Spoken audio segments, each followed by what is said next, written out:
Liz Truss will be succeeding Boris Johnson as the next Prime Minister of the United Kingdom. The 47-year-old Foreign Secretary defeated Rishi Sunak by over 20,000 votes in the Tory leadership battle. She secured 81,326 votes compared to Sunak's share of 60,399. Truss will be the third woman after Margaret Thatcher and Theresa May to head the UK government.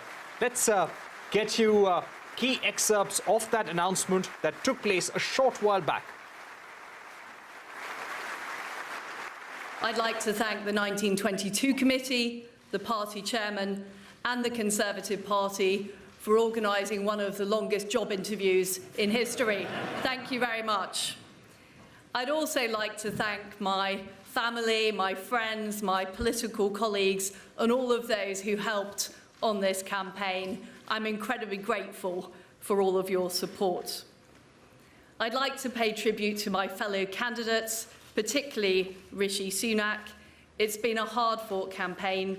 I think we have shown the depth and breadth of talent in our Conservative Party.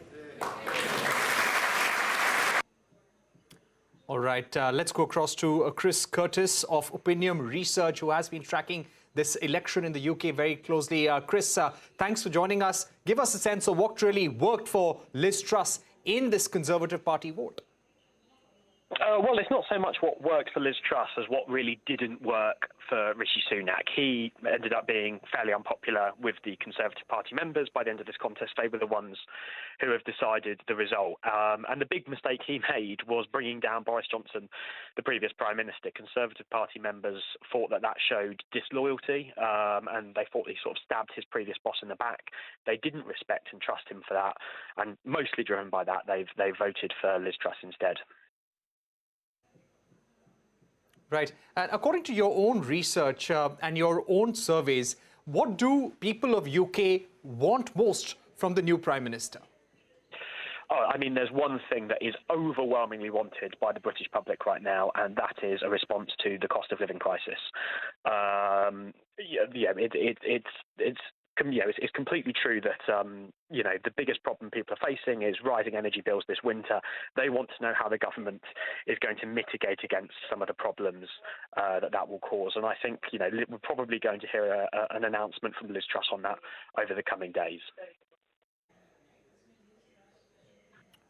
Right. And any idea what will be Rishi Sunak's political future? Very difficult to tell at this stage. I think the most likely outcome is that he returns to the backbenches. He doesn't serve in Liz Truss's government.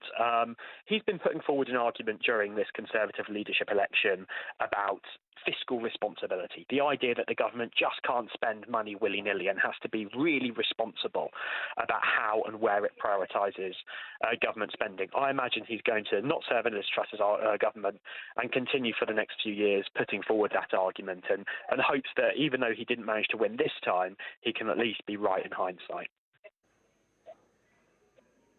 All right. Thanks very much, Chris Curtis, for joining us.